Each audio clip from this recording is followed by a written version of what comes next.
Hi guys, this week I'm just gonna re-accentuate what my girlfriend did last year about a topic that's very important to me, how to be aware of damages to your watch and basically how to avoid any type of damage that could occur in the next, 5, 10, 20 years from now to your watch, especially if you like it, especially if you want to keep it for your whole lifetime.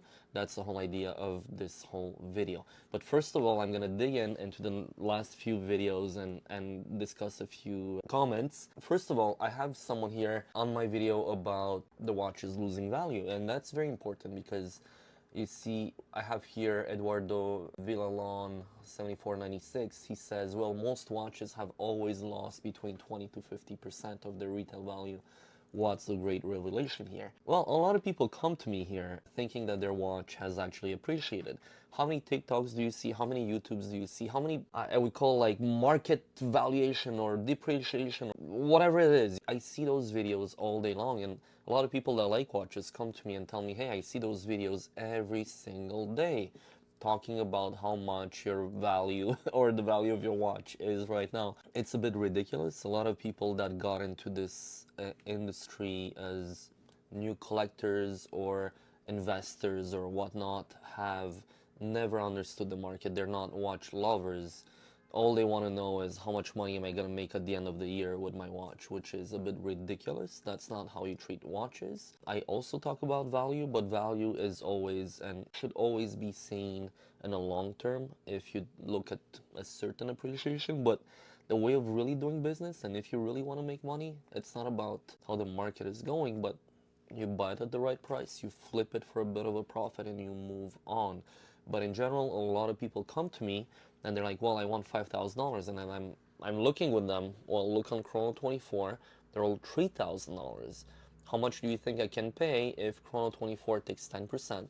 There's also negotiations. I have to guarantee the watch, so I have to do a service on, in most cases on vintage. About 95 to 98% of watches have to be serviced, and the rest I gotta make some money. So how much do you think I'm gonna end up paying for your watch if we see them publicly at those prices? B2B pricing is often much less than what we see online, especially for vintage, especially for stuff that might take, months to sell. I'm not talking about a brand new Rolex where we make $300 and we're happy to move it in the same day. It's a different thing.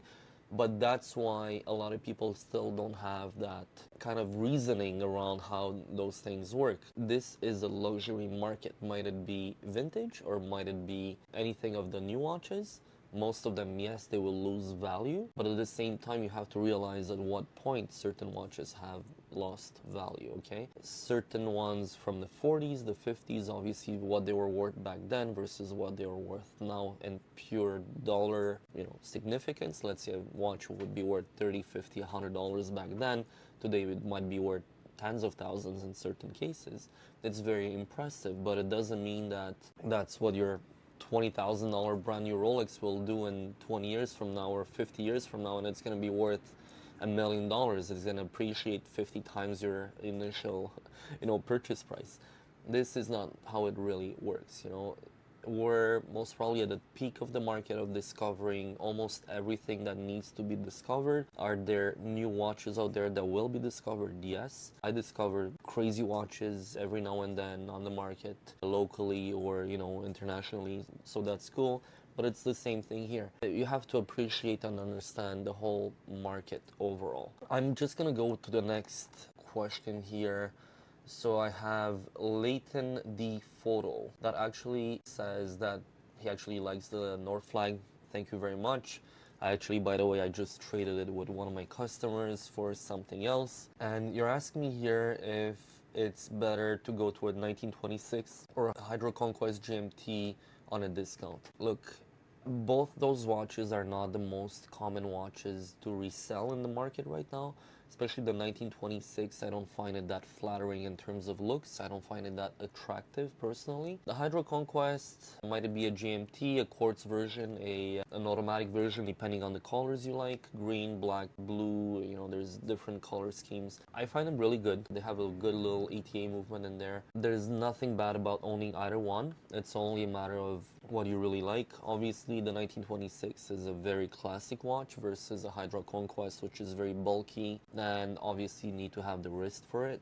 I would never be able to wear the 43 millimeter, for example, but the 40 is a bit more, bearable. I have a 6.5 inch wrist, so it's a bit tough to wear those, and they're quite heavy. Overall, I'd say in general, if you do want to buy one of those two watches, they're both good. It's only a matter of your taste in terms of looks. And when you're talking about Tudor re-releasing a version of the flag, I don't think they will. Why? Because originally it was already a kind of a flop. The watch itself is not a flop. It has their 5612 movement, really good Kinesi movement. I love it. In 2015, 2016, when they released it, I was finding it quite ahead of its time as a movement, especially for Rolex and Tudor altogether. Great movements, really sturdy, very well made. I haven't seen any of them personally that had problems. I know some people complain about the GMTs and other ones, but overall, just to say, the North Flag, since it didn't sell to begin with, I don't see why they would actually invest more money into developing something of a kind of similar variant. I find it very attractive, and for that, $3,000, $3,500, I think it's a great watch to own. And obviously it's one of those watches that no one likes today, but eventually maybe people are going to realize how good of a watch it was to begin with. It's all a matter right now of publicity, and that's what kind of hurts the whole market, because people are just interested by what everyone wants, by what everyone sees on the banners, on YouTube, and everything else. So I'd say it's very much a thing of superficiality. What I always tell people, you do you guys, enjoy what you wear. If you really like the North Flag, I enjoyed it very much. I wore it for a day.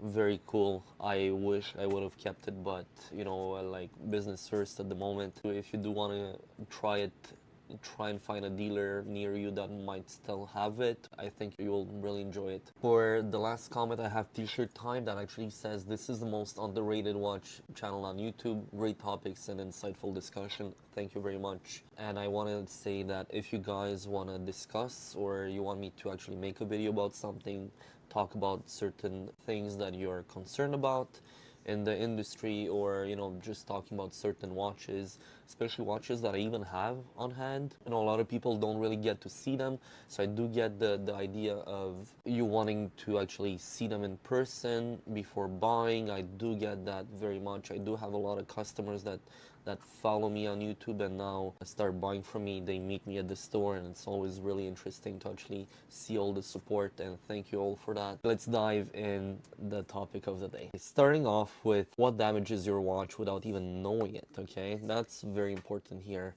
Things that damage your watch are common things that everyone does, and for me, seeing like thousands of watches in a year, it's very sad to actually see watches in the condition they come to me. And I would start with the most obvious thing, is basically the bracelet. A lot of the vintage watches that I get are without bracelets. Obviously they come on leather bands that are mostly destroyed, and it's not the original ones. A lot of them came on the original metal bracelets back then, and what happens over the years, they break. People are not careful, although those bracelets are good to last a lifetime or even more.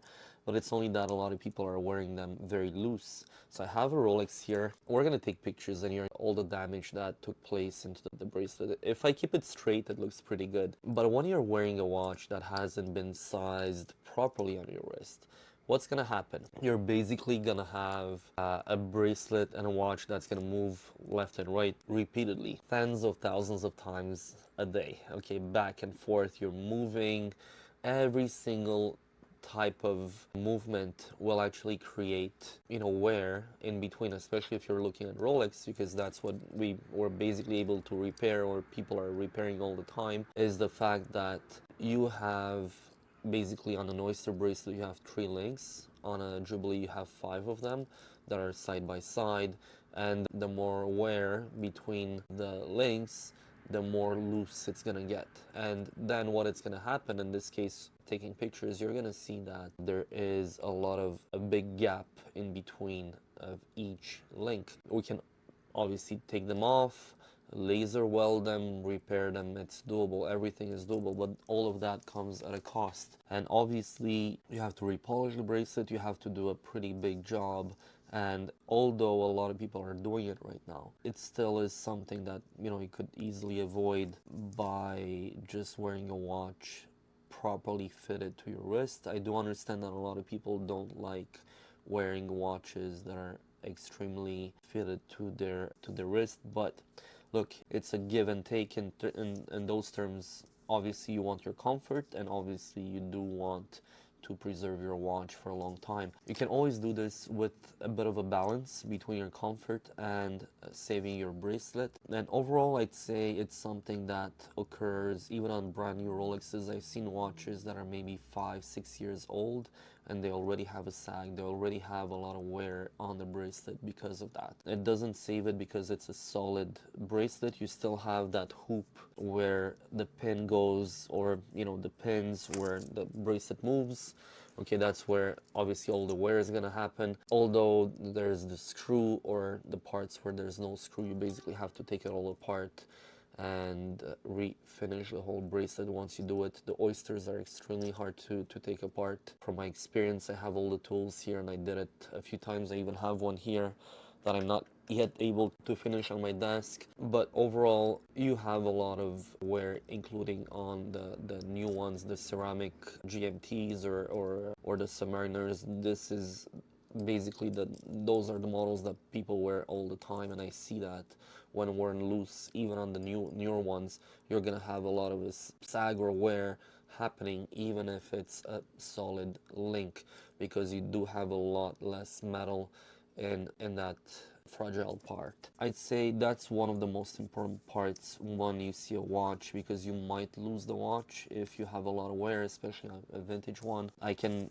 including on this bracelet, I can just take it, just turn it, and I'm gonna break it. Okay, I know how fragile they are after a certain time, and the more you wear it, the more chances of you losing the watch might be. Okay, you do have as well on a lot of the Rolexes, keeping in that topic, because it's the watch that's mostly sold in the world, and that kind of applies to any kind of watch. Once you adjusted the watch, don't forget to push back in the crown if it doesn't screw down, or just screw down the watch's crown back in place in case of a diver. Or a lot of the Rolexes out there, they have only screw down crowns, so it's very important to actually be able to do that before wearing the watch, because first of all, you might lose the crown. It's very easy. I've broken stems myself, the most common one being when you actually open a watch to clean it off and clean up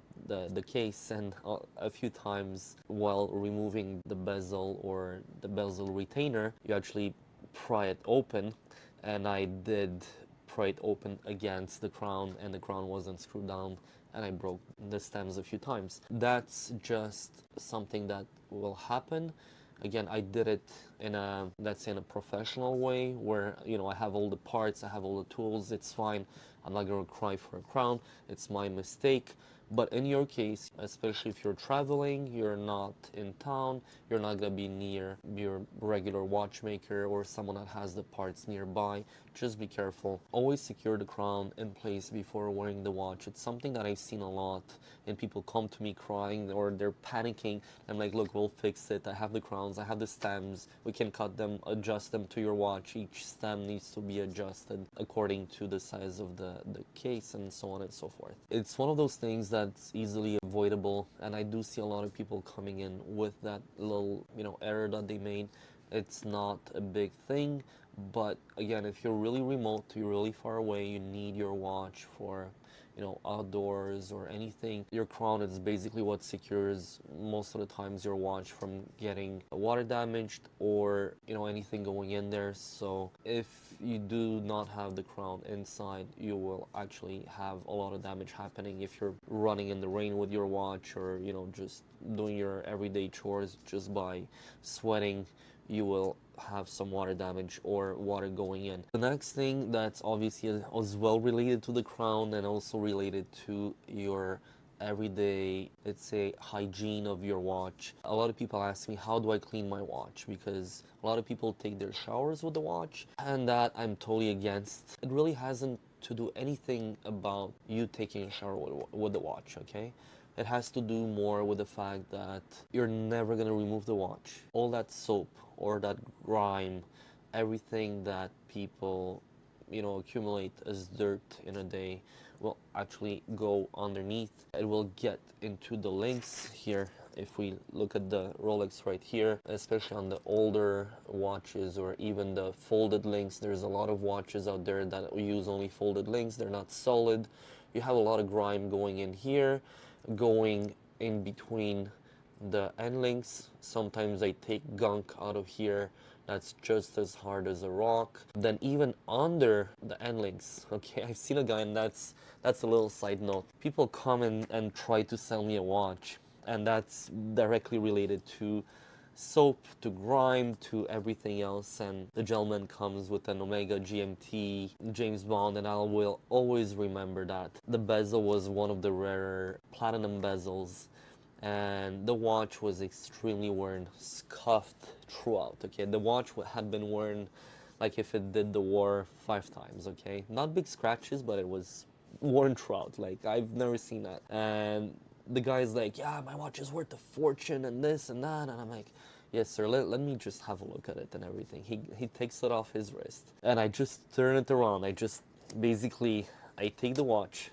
from the front, I go to the back, and everything here, okay, because it had a metal bracelet, everything here between the end link and the case was a buildup of grime and black, brown, disgusting filth. Okay, obviously I didn't do a deal with him, but obviously as well, if you come and sell me a watch, just that shows me how little you care about your watch, and obviously I'm gonna negotiate you based on that. It's super disgusting. Okay, if you don't even take the time to actually clean off your watch, and you're basically almost a nuclear weapon at that time carrying the watch around, it's really disgusting. Okay, guys, you might develop all sorts of skin problems, rashes. You might carry some really nasty bacteria in there. It's not what I suggest, and that's why taking a shower with your watch is something that I don't recommend on the long term because of that. Obviously, what I do, I have an old toothbrush here. What you can do, take a bit of a Windex, shoot the Windex directly on the bristles. What you're gonna do is, all you need to do is just wet it. You don't need to soak it into Windex or just overdo it. You take it, you just carefully just brush the back of your watch, especially like taking off all the grime. Plastic will most likely, in 99.9% of cases, will not do any harm to your stainless steel. It's much more soft. Obviously, if you dig in, most probably might do a bit of marks, but in general, you won't do anything. You have to be careful, especially, like, I'm gonna tell you about my watch later, but especially if you have a watch that's not waterproof, you want to be careful not to add too much water here, and then just carefully go in all the little corners and remove all the grime. What the grime does as well, you have to understand that grime not only affects, your hygiene, but also affects the stainless steel, your natural, secretions of your skin. Sometimes might be extremely acid. In some cases, people tell me, oh, some of my Rolex is rusted. It's not rusted, it's corroded. It doesn't develop the same kind of rust as a high carbon steel would, but it still corrodes, and your grime might attack the stainless steel, I'd say not over a few days, but it might do it over a few decades. And what happens? It's going to create some pores, it's going to eat through the stainless steel, and obviously it's going to affect sometimes the integrity of the case. It might take, again, tens of years to do so, but it's a very important process to actually just clean it off. Don't overdo it. You don't need to go crazy with that, but it will affect the case overall. I've seen a lot of those watches go through my hands, and I'd say maybe about 50% of Rolexes have that. Not necessarily like 50% that would have a lot of damage, but you might see a few dots in between the gasket. So basically, the rear part of the case will have a gasket. There's grime that goes there, and let's say after 20 years, it's normally seen on most watches, like little dots or like a little hole that was created. There's no danger there, you know, and again, many of the Rolexes that I see in a year, they have that, but it's always best to actually have your watch cleaned, and if you do that, you will most probably avoid any similar kind of damage to your watch. One thing that shocks me very much, again, I'm gonna combine here, I have a couple of ideas written here on a paper that I took notes over the years, especially you ladies. I know we have a channel that's 98-99% dedicated to men, but please remind your ladies if you'd make them a gift of a watch. I know that most probably it's the men who are gonna take care of their ladies' watches, but it's the ladies' watches are the filthiest watches I've seen so far. And again, I know that ladies are careful, they're neat, they take care of their faces and everything, but with everything that they're putting on, the creams and everything else will end up again in the same spots in the watch. But the biggest problem is we have that awareness of, hey, my car makes noises, let's go to the mechanic. Same thing here with a watch. And the most common thing that I've ever seen is watches that don't work, that are worn just as a jewelry piece, and they end up in really poor condition. And that's going to my point, okay? You have to do periodic maintenance. If you don't do that periodic maintenance, what will happen is that, well, you will inevitably damage your watch. And when I get those watches, obviously I buy them to resell them, and a lot of the times I buy watches on pictures and they come to me and I get surprises. And that's when I get the biggest surprises, is on those ladies' watches. Condition wise, they're horrible because they were worn basically as a jewelry piece at some point. They're not even worn as watches anymore, so people just wear them to have something two-tone on the wrist that looks sexy or whatever you want to call it for a lady. And it's extremely expensive to repair those, okay?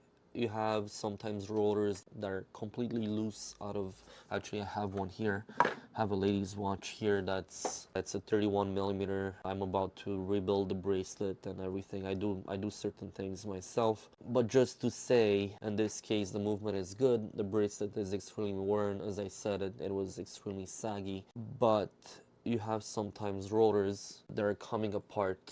So you have an axle, they come fully apart, they start leaving shards of metal throughout the whole watch. There's still moving parts in there, and it's going to damage from the balance wheel to all the wheels around. It's going to remove all the plating on the Rolex movement, because underneath you have an alloy that is kind of brass type of metal, and everything you see that's properly finished is because you have a plating on top. What's happening there, you're going to leave all those shards. The watch might still be working for a while, and what happens, those shards are going to do damage to everything inside. Then we're talking of not a simple service, we're talking of a movement restoration, we're talking of finding parts, and that's extremely costly. When that comes ahead, I'm always a bit frustrated, you know, that people just leave their movements in that condition to wear off and to that extent. But that's most of the time the case for ladies' watches that have just been worn to death, basically. Literally, the watches come and they basically need to be revived from a really terrible life. But in general, it's doable, but it's extremely costly. So you can imagine on your end as an end consumer, where I have all the parts or most of all the parts, it's cost me thousands of dollars. Imagine on your end, it's going to cost you maybe double that, in terms of labor and in terms of parts, especially the fact that, watchmakers also charge you more as a B2C, so business to consumer is always more expensive. There's a lot of that happening in the industry when it comes to terrible watches that we see, and it's not what I like. It's not something that's good for you as a consumer to actually leave it to that extent, okay? Again, I'm talking of my own personal experiences. Again, I'm not bashing a woman. I respect them a lot. But in terms of watches, it's the watches that I've seen with the most wear throughout all my almost 30 years of experiencing watches. I would say servicing should be done anywhere from 3, 5, 7 years, in that range. That periodic service is very important for you to actually keep your watch in good condition. If you do want to keep it for a very long time, it's also suggested that you do it properly. And in general, it will save the movement, it will save the overall condition of the watch. Obviously, with service, there's that whole cleaning process of the whole case, there's a cleaning process of the movement, oiling, and replacing of the parts that developed wear. In general, that's extremely suggested to do, and most of the time a movement will give you signs of needlework. Sometimes it would have maybe certain seconds will kind of skip or suddenly kind of stop for exactly again a few seconds, then it just goes again, or it simply slow down or accelerate because it either got a shock or again the wear or the oils that are just drying off in the movement. If your watch stops, if your watch got water damaged in any way, the best advice I can give you, especially for water, leave all the water inside.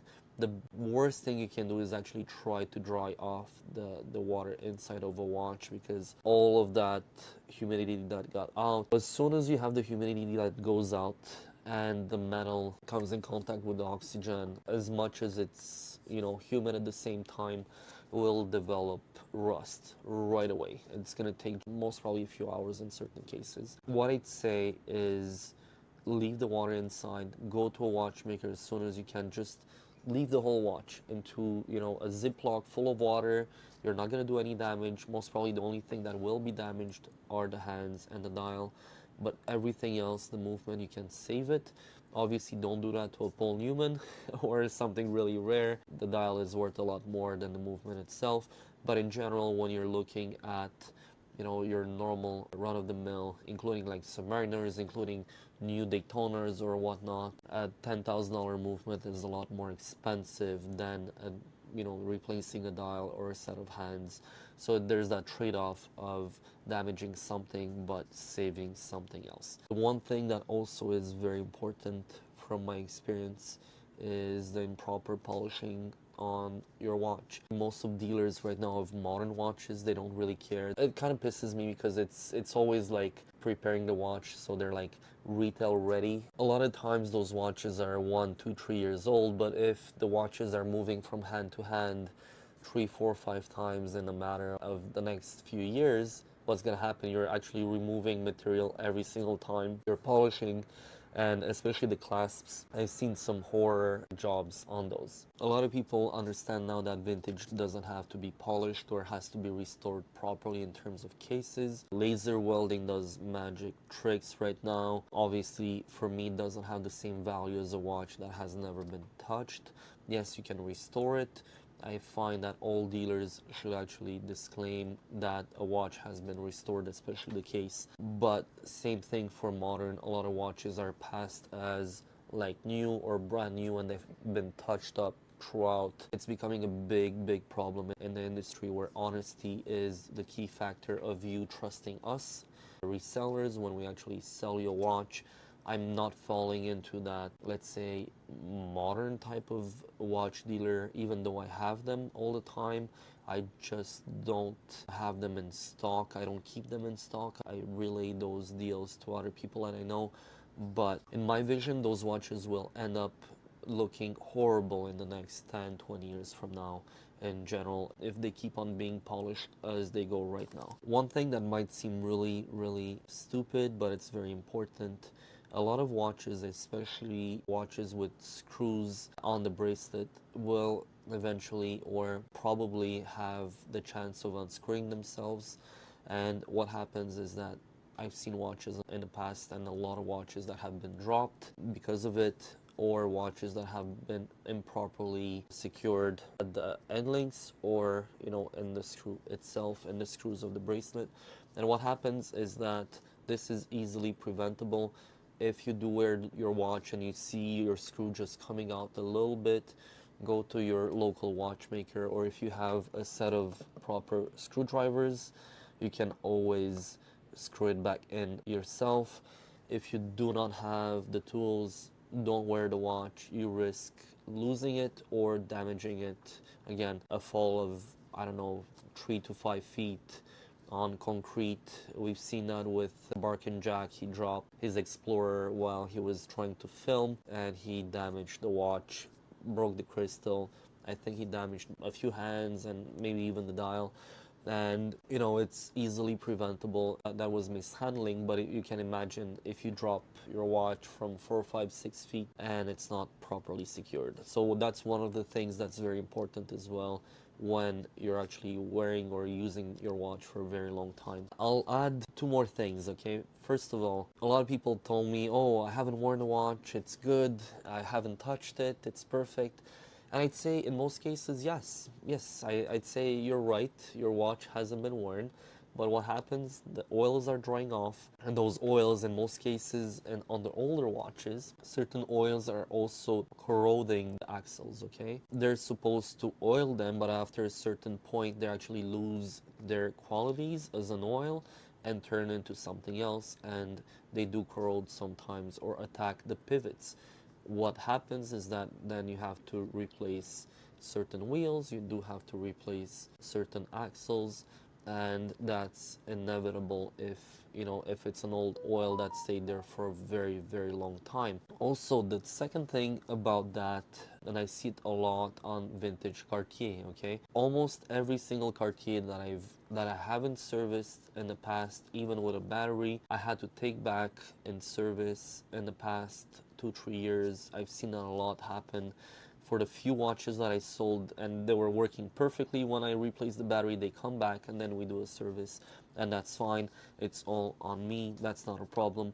But what happens is that a lot of those old Cartier watches, they're kind of mecha quartz, so you have a big part of the movement that's mechanical, and then you have the coils and obviously the quartz assembly and everything that make it work. A lot of times what happens is that leaving your battery in there for, I don't know, 5, 6, 10 years or more will have the battery leak inside, will corrode the adjacent parts, and will attack anything that's electronic, and anything that's a coil that has a film, a protective film around it, will actually short and damage the movement. Those coils are quite expensive nowadays, a few $100s each, and then it gets quite expensive to put them back on the market. In most cases, I've seen that happen with Cartier, but with many other watches. Therefore, if you don't wear a quartz watch, especially if it's something more valuable or something that you actually like and cherish, I would be really careful of opening the watch. And that's my next point, but I will get to it. You open the watch, you remove the battery, you leave it aside, or you put yourself a little note inside the watch telling you which battery you will replace it with down the road if you do it, okay? It will not damage the movement if it doesn't move, but in this case, if you leave a battery, again, that acid is so corrosive. That's why they're sealed. That's why, it's always said to be careful to not touch battery acid because it just goes through your skin. Same thing with the metals all around it, and it creates that crazy foam that just attacks everything. So in both cases, mechanical or quartz movements, leaving a watch untouched doesn't preserve it. You will always end up damaging your watch by leaving it sitting in a way that it's not irreparable. It's just normally just a service. It's the same thing with a car. When you have this recycling of the cooling system, all your liquids, all your greases and everything that serves to run a car will actually go outside of the of the efficiency of those liquids. Same thing with a watch. You have normally anywhere from 4 to about 6, 7, 8 different types of greases and oils, from the mainspring to the balance wheel. Each one has its purpose, each one has its ideal functioning time, okay? Therefore, all those things need to be replaced and serviced down the road, okay? Not only cleaning, but replacing those oils is very important. The last but not the least point here that's very important, and I've seen it happen more than once, is when you have someone that doesn't know how to open a watch, it might be some horrific experience. Here I have different opening tools for Rolex. I have two, and if those don't work, I have, including this, and a Dollarama ball. Okay, this is a Seiko holder. I didn't have something that would open a 42mm Explorer this week, and what did I clamped the watch in here. I cleaned off with Windex the ball and the rear of the watch. It caught on and I was able to open the Rolex. No damage here, no damage to the case. Those are plastic little wheels here. They're easily replaceable, or you can even turn them to put them at the right spot, okay? So you're never gonna damage a watch with those. Again, if those don't work, I have even something bigger. This is made in Japan. It looks like a big mean machine, and it really is. You have a lot of strength and you can put your whole weight on that. It happened to me a few times where I needed this to open a Rolex. Actually, in that case, it was a two-door. So in general, you do need different tools. You do need to avoid damaging case backs. When you don't have those tools, in this case to open Rolexes, I have some tools here to open Breitlings. I have different things to open, or tricks to open different watches. The worst I've seen so far is a case back of a Rolex and a watchmaker drilled 2 holes. That was a super nasty one, and they actually used those tools to go and grab those 2 holes and open the Rolex. It's just, don't do that. Don't go to see someone who doesn't know what the frick he's doing. It's pissing me off, especially if it's something of a heirloom or something that, it was there for a long time. Case backs are replaceable. Rolex offers replacement for those. I do have a lot of cases that I take apart over the years as well, so finding parts is costly, but it's findable. That's in the case of Rolexes, but could be, it's extremely rare watches that are almost impossible to replace in terms of parts, and this is what's very important. If you want to know about tools and everything that has to do with repairing watches and what I do on an everyday basis, you have different videos on my YouTube channel.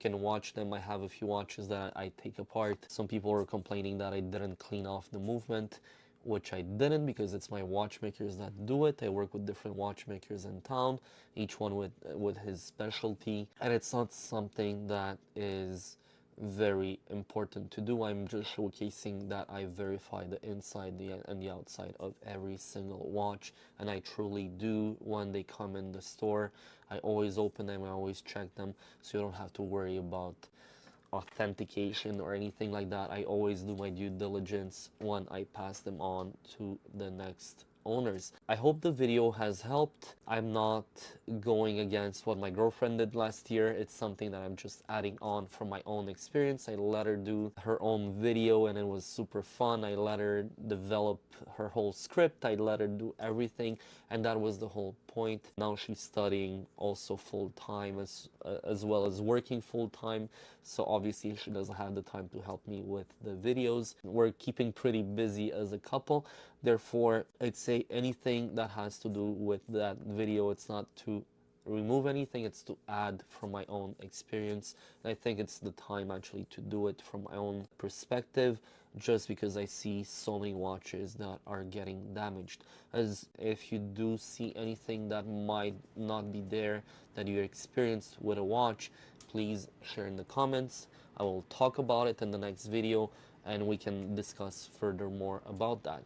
Hope you liked the video. I wish you a very good week, and thank you very much for following the channel.